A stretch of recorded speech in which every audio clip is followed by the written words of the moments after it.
Salut les poilus du menton, et bienvenue sur la petite chronique de Spyro le Dragon.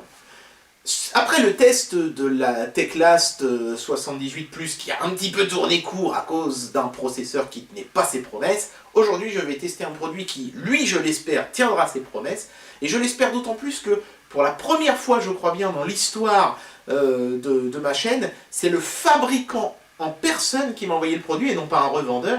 Et ce fabricant, on l'a déjà testé à plusieurs reprises dans cette rubrique, c'est Elephone. Donc je remercie chaleureusement bien sûr Elephone pour m'avoir envoyé ce téléphone. Il s'agit d'un smartphone qu'on va tester aujourd'hui. Un smartphone qui devrait s'avérer plutôt intéressant, puisque pour la première fois, il s'agirait d'un téléphone de chez Elephone qui aurait des finitions vraiment nickel, avec une coque aluminium unibody, avec un design extrêmement fin, et a priori il n'y aurait plus le moindre défaut dans leurs appareils. Donc je suis quand même très impatient de tester ça. Encore merci à eux pour cet envoi. J'espère que ce test va tenir ses promesses. Voici tout de suite le test de Elephone M2. C'est parti! Bien, et la première chose qui a vraiment beaucoup changé en termes de design chez Elephone, c'est celui du packaging, puisque jusqu'à présent, soit on avait des boîtes blanches à la Apple, avec néanmoins un système d'ouverture qui était en général assez original, assez innovant, soit on avait des trucs un peu tarabiscotés, avec des motifs un peu lourds, moi je trouvais, mais qui avaient au moins le mérite d'être originaux. Là, on est sur quelque chose de beaucoup plus sobre, avec une boîte noire mat, et avec juste en brillant le logo Elephone en haut à gauche, le slogan du téléphone, M2, Working Together, travailler ensemble. Alors je sais pas pourquoi, il y a deux trucs qui travaillent ensemble. A priori non, c'est juste un petit slogan comme ça pour faire classe, c'est plutôt joli. On a la marque Elephone en surbrillance de chaque côté. C'est vraiment très beau. Ici, sur une des façades, outre l'URL du site, on a les codes barres avec les IMEI, le numéro de série et l'étiquette du fabricant. Et puis, c'est à peu près tout. Voilà, c'est très simple, très basique, mais très sobre. Notez que l'emballage a pris un ion pendant le transport. Ça, c'est un petit peu dommage. Enfin bon, là, en même temps, c'est un téléphone sorti d'usine. Je pense qu'ils m'en ont envoyé un qui avait peut-être justement un petit défaut d'emballage. Comme ça, eux, ça leur pose moins de problèmes pour me l'envoyer à moi qu'à un vrai client. Donc, c'est plutôt bien vu. Alors, ça s'ouvre de manière très banale, par contre. Voilà, comme une boîte d'iPhone, ça coulisse. On tombe tout de suite sur le téléphone. Donc lui, je vais le mettre de côté. On va y revenir, donc dans un petit sachet, logo téléphone. Voilà. Ensuite, on a un carton avec un petit peu de mousse sur le dessus, là, qui cache une notice, une jolie notice, avec une couverture papier glacé. Une impression en couleur à l'intérieur, avec des screenshots. C'est en anglais en plus, hein, c'est tout en anglais, donc ça fait plutôt plaisir. C'est en anglais du début à la fin, hein, il n'y a rien d'écrit en chinois, donc là clairement Elephone s'adresse à un marché international, c'est bien vu de leur part. Voilà, donc plutôt complète la notice, il y a même, j'ai vu des trucs sur le clavier, sur les emojis et tout ça, donc c'est pas mal, ça rentre dans le détail, c'est bien. Les débutants smartphone apprécieront. On a un chargeur, alors il est dans un petit sachet que je vais ouvrir.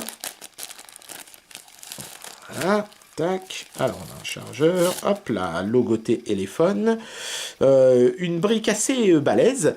Plus légère que les précédentes. Donc, peut-être que le matos est mieux maîtrisé. Ou peut-être qu'ils en ont mis moins à l'intérieur. Je sais pas. Il nous balance combien? Celui-là, 1 ampère. Ouais, bah, c'est pour ça qu'il est plus léger. Hein, il est moins costaud que les précédents. Par contre, il a la forme adaptée aux prises françaises. Donc, il n'y aura pas le gag qu'on avait eu avec le P3000S où les prises de terre venaient bloquer. Ça c'est plutôt pas mal, voilà, donc la qualité a l'air d'être quand même correcte. On a un câble micro USB, lui aussi dans un petit sachet, hop, voilà, câble vraiment tout con, pas logoté, qualité standard, sans plus, sans moins, ça va, c'est correct. Et alors, chose intéressante, on a encore plusieurs petites choses dans l'emballage, on a un petit outil pour extraire les cartes SIM, parce que pour la première fois chez Elephone, on est face à un modèle unibody, donc avec une coque non amovible à l'arrière, donc vous n'avez pas accès à la batterie ou à la carte SIM par l'arrière, mais c'est par le côté qu'on extraira la carte SIM avec ce petit outil, donc on y reviendra. Et puis, encore dans la boîte, il y a plein de protège-écrans. Alors, ça, ce sont des protège-écrans, il y en a 2. C'est plutôt sympa, on voit la découpe pour le bouton d'accueil en bas et pour l'appareil photo et tout ça en haut, très bien, parfait, ils ont l'air rigides et de qualité, donc ça c'est plutôt bien vu. Et ces deux-là, en fait, ce sont des films pour protéger l'arrière du téléphone. On peut voir la découpe pour l'appareil photo et la LED flash. Pourquoi pas? Je vois pas trop l'intérêt sur une coque aluminium de mettre un film.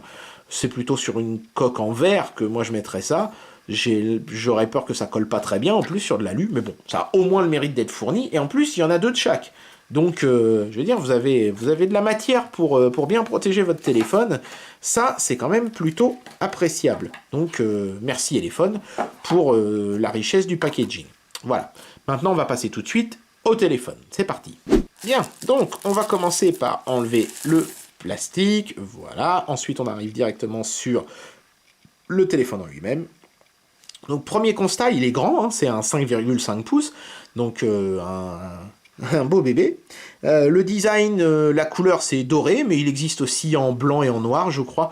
Très franchement, j'aurais préféré d'ailleurs l'avoir en blanc ou en noir, parce que doré, j'ai toujours trouvé que ça faisait, je vais pas dire vulgaire, le terme est un peu fort, mais ça fait inutilement bling-bling, je trouve. Je suis pas fan, moi, des smartphones couleur dorée. Pas du tout. Enfin bon, voilà, c'est celui qu'on m'a envoyé. Hein, je vais pas commencer à me plaindre. Ok, donc, faisons un rapide tour du propriétaire. Donc, vous pouvez voir qu'ici, bah, d'ailleurs, c'est indiqué. Hein, il y a les boutons de volume et power qui sont tous les deux à gauche. Notez que le bouton power est légèrement texturé pour, j'imagine, pouvoir le distinguer dans le noir ou je sais pas quoi. Bon. Je vois pas trop bien l'intérêt, personnellement. On a deux boutons sensitifs qui sont pas logotés, donc peut-être qu'ils sont permutables, je ne sais pas, on verra. Et un bouton accueil qui intègre un lecteur d'empreintes. Donc on a un lecteur d'empreintes frontal, ça c'est plutôt bien vu, parce que les lecteurs d'empreintes à l'arrière, je trouve pas ça pratique. Par exemple, quand vous avez un socle, vous savez, pour les voitures, et que votre truc il est fixé dedans, et que vous devez le déverrouiller, bonjour, pour aller appuyer derrière. Au moins là, tac, vous posez votre doigt ici, et ça va marcher direct.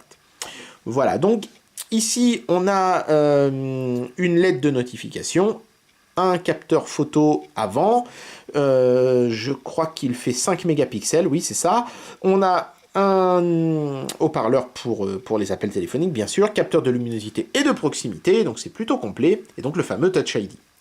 Sur le dessus, on a un micro pour l'annulation des bruits ambiants, donc ça c'est très bien, c'est quelque chose qu'on s'attend à avoir sur un téléphone moyen / haut de gamme, donc ça c'est présent, c'est parfait. La prise jack 3.5.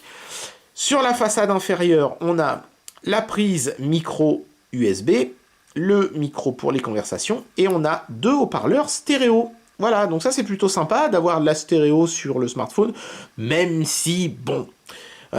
c'est essentiellement pour les films et la musique que ça va servir. Quand vous regardez un film, en général, vous êtes comme ça, donc comme il n'y a pas de haut-parleur sur ce côté-là, la stéréo est toute du même côté, ça n'a pas énormément d'intérêt, mais disons que si vous regardez des vidéos tournées à la verticale, des vidéos YouTube par exemple, pourquoi pas? Ou si vous écoutez un peu de musique sans passer par un casque, pourquoi pas? Bon, je suis pas sûr que ce soit d'une utilité flagrante, mais ça a au moins le mérite d'exister. Et à l'arrière, donc, on a un capteur photo de 13 mégapixels. Alors, c'est un capteur photo de chez Sony. Et le gars de chez Elephone m'a assuré qu'ils avaient mis un truc très haut de gamme qui faisait des photos d'une excellentissime qualité, m'a-t-il dit. Et on a un flash LED simple LED. Donc est-ce que cet appareil photo est vraiment très bon? Est-ce qu'il fait vraiment des super photos? Bah, on fera l'essai, hein, on prendra des clichés, on regardera un petit peu la qualité, voir ce que ça donne. Je pense pas que le gars de chez Elephone m'ait raconté des cracks, il a pas intérêt, puisque s'il a raconté des cracks, bah, je vais vous le dire. Hein. Moi, je vais pas m'amuser à vous mentir. Et puis ici, donc sur le côté droit, la seule chose qu'on a, c'est la fameuse strap pour la carte micro SD. Alors je vais vous montrer à quoi ça ressemble, parce que c'est un peu spécial. J'ai bien dit micro SD et carte SIM, voilà. En fait, vous avez deux emplacements, donc vous pouvez mettre deux cartes SIM là-dedans. Le problème, en fait, c'est que on peut aussi mettre la carte micro SD, mais le système n'est pas vraiment très pratique. Le mieux, ce serait que je vous montre. Voilà, donc pour vous faire la démo, j'ai une carte SIM de chez Joe Mobile, un opérateur qui n'existe plus, mais on s'en fout. Et donc ma fidèle micro SD de 16 Go. Donc pour mettre tout ça là-dedans, en fait, la seule solution, c'est de glisser la micro SD, mais c'est vraiment casse-gueule, comme ceci, vous voyez, un peu en équilibre précaire. Et votre carte SIM comme ça, voilà. Et vous mettez tout ça dans le smartphone. Je trouve pas que ce soit super pratique. Faut vraiment y aller mollo. Un mouvement brusque et quelque chose pourrait partir de traviole et se coincer. C'est un concept, c'est un système de... Voilà. C'est un système de tiroir qui est utilisé par plein d'autres modèles de smartphones chinois apparemment. Je suis pas fan, je trouve que c'est un peu limite. Ça fait pas super fiable comme truc. Après, bon, une fois que c'est dedans, ça bouge plus, hein, vous pouvez y aller, il n'y a plus de problème.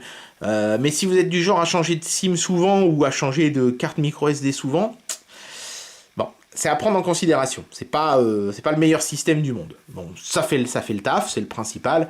Mais voilà quoi, bon, faut le savoir, c'est pas ultra cool non plus, hein. Voilà, donc une fois qu'on a retiré le plastique, on est sur un bel aluminium brossé, très fin d'ailleurs, hein. C'est dépoli avec une grande finesse, c'est très beau, hein. C'est vraiment les finitions. Je suis étonné, hein, parce que les téléphones jusqu'à présent, pour moi, c'était quand même des téléphones essentiellement en plastoc, qui étaient en général assez épais, etc. Là, on est vraiment aux antipodes, puisqu'on a quelque chose qui est très fin, d'ailleurs, vous voyez, hein, on voit bien, hein, c'est très fin. Je l'ai mis à côté de mon Galaxy S6 Edge, et c'est juste un tout petit chouïa plus épais, sauf que si on prend en considération que sur le S6 Edge, il y a une bosse pour l'appareil photo, alors que là, il n'y en a pas, bah, globalement, du coup, ce téléphone-là serait plus fin.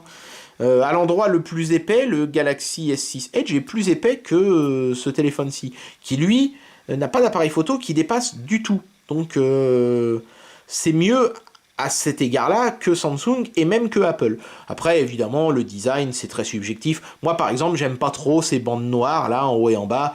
Je pense soit qu'elles auraient dû être de la même couleur que l'arrière, soit qu'elles auraient pas dû exister du tout, et qu'on aurait dû avoir juste, vous voyez, le prolongement de ces petits traits à l'arrière, un peu comme le faisait Apple, ou... Enfin, je sais pas, il y avait certainement moyen d'éviter d'avoir ces grosses bandes. Il y a des gens qui trouveront ça classe, moi j'aime pas trop, je suis pas trop fan. Par contre, le point positif, c'est que c'est pas du plastoc, c'est vraiment du verre. Donc il n'y a que du matériel premium sur ce téléphone. On a du verre, de l'aluminium et à nouveau du verre à l'avant. Donc, et du verre 2.5D en plus. Donc un bel appareil, aucun problème au niveau design. Après on aime ou on n'aime pas, mais en tout cas il n'y a pas de défaut de finition, il n'y a pas de bavure, il n'y a pas de jeu, il n'y a pas d'endroit où de la poussière pourrait se faufiler. Tous les ajustements sont absolument parfaits. Et l'iPhone a réussi à faire complètement oublier les défauts de finition de ses précédents modèles. Donc à ce niveau-là, déjà, c'est plutôt très bien. Maintenant, reste à voir ce que ce téléphone a dans le bide. C'est parti. Bien, alors à peine ai-je démarré ce téléphone que j'ai déjà un message qui me dit qu'il y a une nouvelle version du firmware. Donc ça, c'est un petit peu quelque chose que je suis content de pouvoir vous montrer parce que j'ai souvent ce genre de questions. Est-ce qu'il y a du suivi sur ces téléphones-là? Est-ce que quand il y a des bugs, ils sont corrigés par des mises à jour, etc. Bah oui, la preuve, vous voyez, la nouvelle version. Donc ce que je vais faire avant de commencer le test, c'est que je vais l'installer vite fait. Voilà, on va la télécharger. J'ai connecté le téléphone au Wi-Fi, donc ça va fonctionner. Voilà, c'est en train de se télécharger. On voit la barre qui se remplit en bas. Donc je vais faire la mise à jour et puis on reprend le test aussitôt après. Bien, alors, Elephone a choisi une architecture plutôt classique pour un smartphone chinois milieu/haut de gamme, comme essaye de l'être donc le M2, puisque on est sur le processeur Mediatek 6753, celui qui est à 1,3 GHz, et surtout qui est un octa-core. On n'est pas encore sur un Helio X10, ça ce sera pour les prochaines générations de smartphones Elephone, le Vionnet en tête, mais on a néanmoins un très bon score, hein, puisqu'on est en single core déjà à 616, c'est pas mal, et surtout en multicore on est à presque 3000, 2858, donc ce sont de belles petites valeurs. Voilà, donc pour ceux qui veulent en savoir un petit peu plus aussi sur la fiche technique, on a quand même 3 Go de RAM, la mémoire de stockage interne fait 16 Go, qui est donc extensible avec les cartes micro SD. Hein. Voilà, donc plutôt du bon, hein, plutôt du bon. Reste à voir maintenant si les différentes autres fonctionnalités du téléphone seront à la hauteur. C'est parti. Un petit test rapide du capteur d'empreinte. Voilà, il est très rapide et il est relativement fiable, même si parfois, quand on a les doigts un peu sales ou un peu gras, ou je sais pas, enfin il doit y avoir un cas de figure, parfois il faut s'y reprendre à 2 ou 3 fois avant que ça marche, mais la plupart du temps, tac, un simple appui, ça fonctionne très bien. Donc le capteur d'empreinte tient ses promesses, et en plus, comme vous avez pu le constater, il est plutôt rapide. Allez, on enquille quand même avec une petite déception, il n'y a pas de capteur magnétique. Vous voyez, le message est apparu brièvement, mais c'est la vérité. Effectivement, il n'y a pas de capteur magnétique dans ce téléphone, et la boussole ne m'indique donc clairement pas le nord. C'est un petit peu dommage, sur un téléphone qui essayait de jouer la carte du haut de gamme sans défaut. Ben voilà, déjà un petit défaut, il n'y a pas de capteur magnétique. C'est pas dramatique, mais voilà, je le dis quand même. On va lancer le test de la puce GPS. Ah, il neige dehors aujourd'hui, je ne sais pas si ça va avoir une incidence. Hein, j'ai coupé le Wi-Fi, donc il n'y a aucun moyen de... Voilà, et on a un 3D fixe très rapidement, vous voyez, ça n'a même pas pris 10 secondes. Et j'ai la précision qui ne cesse de s'accroître en haut, vous voyez, la marge d'erreur est de plus en plus faible. Donc, très bonne puce GPS, ça fait vraiment plaisir.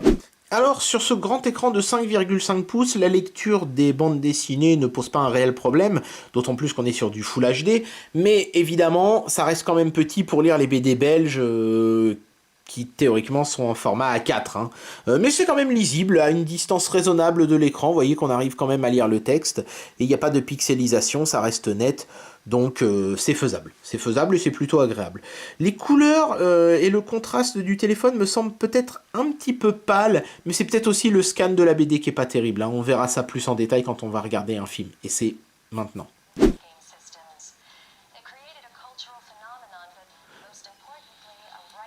Bon, je pense que l'écran est plutôt de bonne qualité, avec des couleurs très justes, mais je trouve quand même que c'est un petit chouïa palo. Néanmoins, sachez qu'on peut régler finement dans les réglages vidéo et mettre l'image plus sombre. Donc après, certaines personnes aimeront peut-être cette fameuse clarté, mais en tout cas les couleurs sont justes. Même, vous voyez, les noirs et blancs hein, sont pas verdâtres ou rougeâtres. Ils restent bien gris, donc ça c'est plutôt plaisant. L'écran a une bonne fidélité de couleur, un taux de contraste franchement pas mal du tout, c'est pas extraordinaire, j'ai vu mieux, même sur des smartphones chinois, enfin ça reste quand même dans le haut du panier, c'est pas un écran de merde, et c'est très fluide en plus. On va augmenter le son.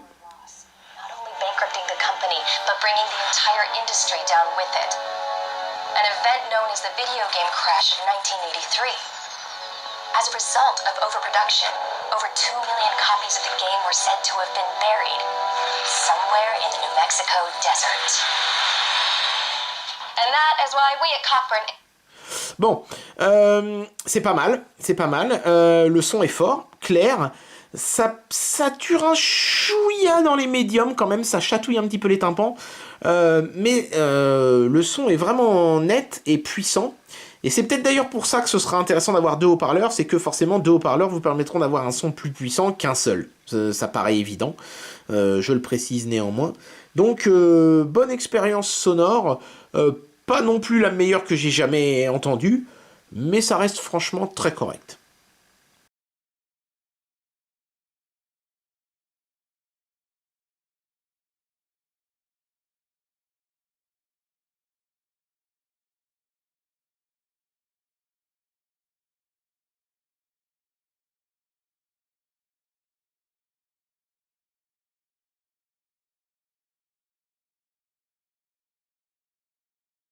Bon alors évidemment, sur les petits jeux comme Cut the Rope, il n'y a pas le moindre problème à signaler, hein, c'est parfaitement fluide et agréable, et le grand écran ajoute un confort indéniable. Pas de problème non plus sur les jeux un petit peu plus demandeurs comme Monster Shooter, hein, pour ceux qui connaissent pas, c'est un jeu où avec le stick virtuel gauche on contrôle le personnage, avec le stick virtuel droit la direction dans laquelle il tire, mais là bizarrement il n'y a pas de monstre. Ah ça y est, les voilà, voilà. Donc c'est un jeu où il y a beaucoup d'effets graphiques, et puis surtout il peut y avoir beaucoup de sprites à l'écran. Mais le Mali T720 ne faiblit pas, hein. Il n'y a aucun problème là-dessus. Encore une fois, on a du confort. Donc sur un jeu un petit peu plus demandeur comme ici Skyforce, pas de problème non plus. C'est fluide et rapide, encore une fois. Pourtant, dans ce jeu-là aussi, il y a masse d'effets visuels. Là, vous voyez les nuages et tout. Et puis le sol n'en a pas l'air, mais il est tout en 3D. Et encore une fois, le Mali T720 s'en sort bien. Même si on n'est pas sur un T760, hein, et que ça se ressent quand même un petit peu, puisqu'il y a des légères drops de framerate de temps en temps. Vous avez peut-être pu les voir, je sais pas trop. Mais il y a quand même, encore une fois, de quoi s'amuser et sans souffrir de baisse de performance gênante pour le jeu. Donc tout va bien à ce niveau-là. Voilà, donc on va pas se casser les pieds, on va reprendre le même jeu que la dernière fois, The Cave, et là forcément, c'est beaucoup plus fluide que sur le Yumifair, hein, ça se voit tout de suite. Mais c'est pas encore parfait non plus, hein, il y a quelques légères drops de framerate encore une fois, vous pouvez les constater en regardant les personnages dans le fond notamment. Vous voyez qu'ils défilent pas de manière ultra fluide à l'écran, il y a des petits ralentissements de ci, de là. C'est beaucoup moins flagrant que sur le Yumifair, évidemment, qui était un smartphone vraiment très entrée de gamme, très bon marché. Mais là, on est quand même sur quelque chose qui tient la route et qui pourra vous servir de smartphone gamer sans trop de soucis. Donc c'est plutôt une bonne nouvelle à ce niveau-là. Bien, et vous le savez, hein, un test de perf pour moi sur un smartphone n'est pas complet sans un petit coup de Tomb Raider Anniversary sur PPSSPP. J'ai mis les graphismes moyens, j'ai pas mis tout à fond. J'ai quand même mis plus haut que ce que propose l'émulateur par défaut. Et malgré ça, c'est pas rapide. Hein. Comme toujours, hein, le Mali T720 est vraiment trop juste, hein, j'ai l'impression, pour les émulateurs 3D. Faudra plutôt taper sur un smartphone qui est équipé d'un T760 pour avoir quelque chose de correct. Là, on galère pas mal. Mais c'est quand même beaucoup mieux que ce qu'on avait sur le Yumifair, encore une fois. Et là, je suis à peu près sûr qu'en mettant les graphismes en low, ce serait jouable. Ce serait pas fluide, mais ce serait jouable. Bon, donc des perfs quand même encore un petit peu insuffisantes pour l'émulation très balèze. Et c'est là qu'on voit qu'on est quand même sur un smartphone chinois qui coûte pas des 100 et des 1000. Bien, alors il est temps d'apporter une conclusion à cette vidéo et de vous dire ce que je pense de ce téléphone. Mais d'abord, un mot sur l'autonomie de ce téléphone qui est bonne. Je vais pas dire qu'elle est excellente, mais elle est bonne. Très franchement, on n'est pas au niveau d'un Galaxy S6 Edge, c'est le téléphone que je possède au quotidien, mais on en est pas loin, très franchement, ce téléphone a vraiment une autonomie qui m'a séduite. Là, pendant toute la durée du test, où j'ai quand même pas mal fait travailler le processeur et tout, j'ai perdu seulement 7%. Donc c'est franchement excellent. D'autant plus que j'avais pas mis de mode d'économie d'énergie, j'avais pas changé la luminosité de l'écran, elle était réglée sur automatique haute. Donc une bonne petite autonomie, ce qui est souvent en général le cas de toute façon hein, sur les diagonales 5,5 pouces, puisqu'on a plus de place pour mettre une grande batterie. Et c'est ce qu'a fait Elephone et c'est tant mieux. Donc en termes de finition, en termes de qualité de fabrication, il n'y a pas à tortiller du cul. Elephone a complètement réussi son pari de faire oublier les mauvaises surprises des P7000 et autres modèles précédents. Là, on est vraiment sur quelque chose qui est très sérieusement construit. Alors, on perd la movibilité de la batterie, je sais pas si ça se dit, mais tant pis, je le dis quand même. On a ce système de tiroir qui est pas ultra pratique pour mettre les cartes SIM et les cartes micro SD, mais au moins, on est toujours sur un dual SIM, on est toujours sur la possibilité d'étendre la mémoire. Bon, certes, on peut plus changer la batterie, mais c'est le prix et des finitions, et de la finesse, et de la coque unibody en aluminium. Des fois, il faut faire des choix. Donc là, Elephone a fait le choix de jouer la carte de la finition, et c'est très réussi. Donc déjà, à ce niveau-là, c'est un sans faute. En termes de performance, on est sur ce qu'on est en droit d'attendre d'un Mediatek octa-core de la précédente génération. Dommage qu'on ne soit pas sur un Helio X10, mais je pense que c'est voulu de la part d'Elephone, qui a voulu garder ça pour son prochain modèle, là, le Vauni, sur lequel la marque mise beaucoup, et qui devrait avoir un design un petit peu plus original que ce téléphone-là. Voilà, je ne sais pas si j'aurai l'occasion de le tester, on verra.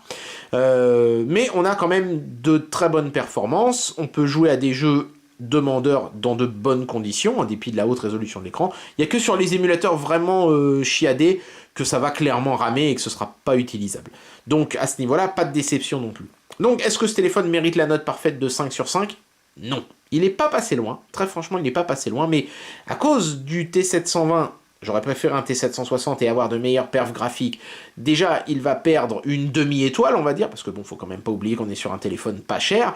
Et puis, deux, l'absence du module magnétomètre, donc de boussole. Quand on utilise un smartphone au quotidien pour se repérer dans une grande ville, par exemple, ça peut être problématique de ne pas avoir une boussole pour savoir dans quel sens il faut qu'on s'oriente dans une rue, par exemple. Donc c'est un petit peu dommage que Elephone n'ait pas mis ça, d'autant plus que ça doit pas coûter une blinde.